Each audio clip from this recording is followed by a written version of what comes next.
February 8 verse 12 kwakhona uthi ngokuba ngiyakuba nesihawu ngokungalungi kwabo nezono zabo angisayi kuzikhumbula. Bathandekayo, senzelwa umusa, salethelwa imvana ezosifela ezethi izono. Ziningi bathandekayo esikhathini sempilo esiphila kuso, ziningi izinto ezimbi ezingagwemeka, kodwa ngesizathu sokuthi asikwazi ukuthethelela singabantu. Uthi umuntu mangabe ebonile, wena ufuna ukuthi umone ngokujulele lokho abone ngakho yena. Uthi kuJohn 10 verse 18 uthi ukuphila kwami ngikudela ngokuthanda kwami, nginamandla okukudela futhi nginamandla ukuthi ngikuthabathe. Ukube kuthiwa uJesu wayengezelanga thina, engezelanga ukuzofela ezethu izono, ngabe ukuphila kwakhe wakuthabatha, kodwa ngoba wayazi ukuthi uzele ukuzomela thina, akazange azaza kuthabathe ukuphila kwakhe. Engifuna ukuthi osukwini namhlanje umthandazo omkhulu uthi ngokwazi ukuthethelela kwethu, nathi ubaba usemazulwini uyasithethelela. Mangabe thina sikwazi ukuthethelela, naye uyakwazi ukusithethelela. Uthi kuverse 12 wakhona uthi, verse 12 wakhona uthi ubaba wethu osezulwini usithethelela amacala ethu njengalokhu nathi sithethelele. Mangabe nathi sikwazi ukuthethelela, nobaba wethu uzosithethelela amacala ethu mangabe simcela ukuthi asithethelele amacala ethu. Ngizocela ukuthi osukwini namhlanje bathandekayo, engathi uNkulunkulu angasipha njalo inhliziyo ezihlanzekileyo, inhliziyo ezikwazi ukuthethelela, ukuze sikwazi ukuthi nathi mhla inkosi yethu ibuya sikwazi ukuthi sibe ngabawubona umbuso wezulu.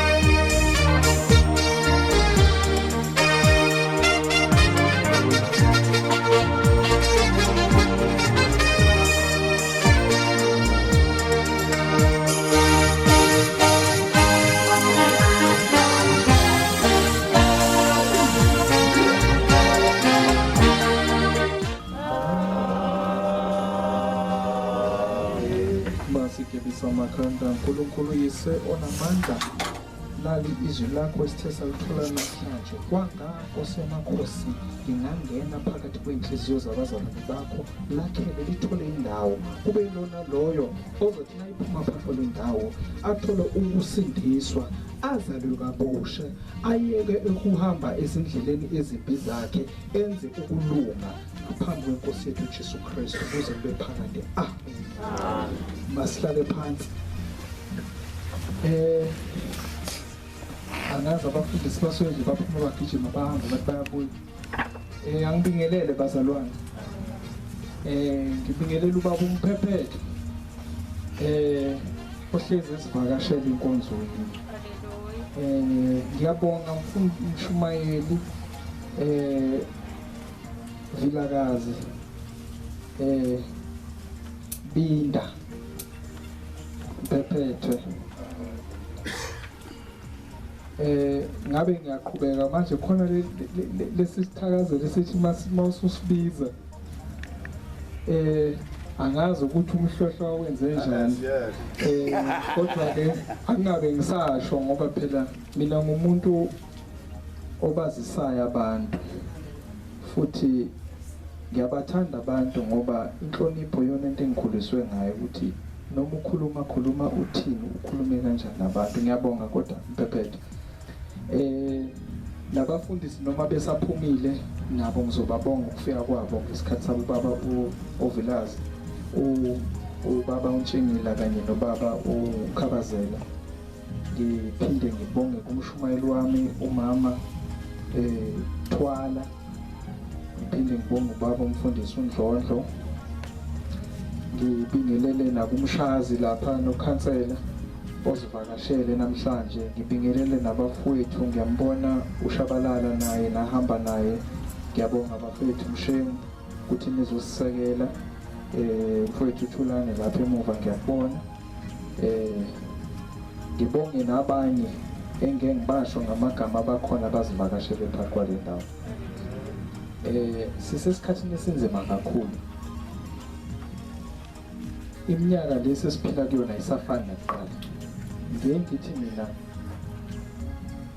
when you preach practically, preach the gospel of practically, preach the gospel of a person to understand and to have a knowledge. Lithi iBhayibheli lithi ngcwele abantu bababhanqa abuswele ulwazi. Because if you don't preach the practical gospel, you'll have a challenge. Ey'nkonzweni abantu bayagcwala njengoba ubaba umphaphete ekhulume ngendaba yeningi labantu lenkonzweni kodwa elingaqondi ukukhuluma kukaNkulunkulu nelingaqondi nemvelaphi yabo. Kuyize ukushumayela intshumayelo engezokwenza ukuthi umuntu aqonde ukuthi uNkulunkulu ufunani kumuntu. Ngeke ngithi-ke mina baba umphaphete mangivula iBhayibheli ngazi ukuthi mina le ncwadi esatshelwa yona ukuthi incwadi engcwele kumele ngikusho lokho ngoba ibhalwanga yini satshelwa ukuthi incwadi engcwele. Ngeke ngithi mina mangiyibuka le ncwadi because incwadi engcwele yayibhalelwe ekutheni ukuthi thina sibe ne-understanding yokuthi uNkulunkulu usebenza kanjani kumuntu. Then what is the relationship between a humankind with God, yabona, and what is a life and a journey between a human being with God. Second, ngifuna ukuthi ningilalele ngoba nolele ngicela vuka ngoba it's a healing time. Now I'm going to heal you with words. Angizukubhekisana, I won't lay my hand upon you, but I'm going to heal you with words. Kuna lezi zinto lezi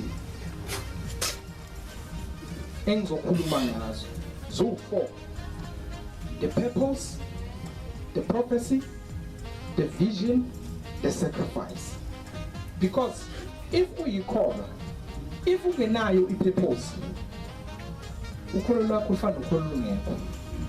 2, if ungenaso isambulo noma ukwembulelwa, ukholo lwakho lu-empty. Wawuna direction. If ungenayo ivision ingangomusa lwakho, that means ukuthi wena ufana njengomuntu ongekho endleleni kaNkulunkulu noma ongenakho futhi ukukholwa. Sacrifice. Ukhona abantu abangafuni ukusacrifice. And i-sacrifice ngizothi mphephethe ihambisana ne-compromise. Ayihambisana ne-compromise because if you can't sacrifice and can't compromise, that means you have a dull faith. You have a dull faith. Because it's no use ukuthi sigcwale emasontweni kodwa at the same time asinazo lezi zinto lezi ziyi-foundation yasekukholweni bazalwane. Futhi ukukholwa akudingi ukuthi uzuye esontweni or ubeke ukufundisa izandla, but ukholwa ngalokho okubonayo. Nginey'ncwadi nje ezimbalwa engizokhuluma ngazo la phambi kwethu. Ngizocela umfundisi angivulele uJobe 42 verse 2. The purpose. Ngisakhuluma nge-purpose. Sister Thulule bese umphinde ungivulela u-Isaiah 55 verse 11. Ngisakhuluma nge-purpose. Because when you believe, when you say you are a believer, what are the main things that you should apply kule faith yakho? Mhlawumbe kule faith nyana ncane yakho nje onayo. Mina ngiyamazi uNkulunkulu, ngeke ngithi angimazi baba umphethe uNkulunkulu. Mina ngimazi kahle uNkulunkulu. Futhi ngimazi ngezinto azenze kimi. Ngezwakala. Mina ngeke ngize ngitsheleke ngoJesu. Mina ngizokutshela ngoNkulunkulu ukuthi wenzeni ngempilo. Ngikhuluma nawe wena ongawuthola umsebenzi. Mhlawumbe mfowethu ubunemoto, yabona? Wadlelwa imoto, mhlawumbe imoto yakho wagcina idayisi, wadlela umuzi kwaphela yonke into yakho. Wayibona into yakho ishabalala phambi kwamehlo akho. But today, because of the purpose and the prophecy and the vision and the sacrifice that I'm going to teach you today. Ngisakhona. Yala Nkosi singathele imfundo. Funa siphile bazalwane.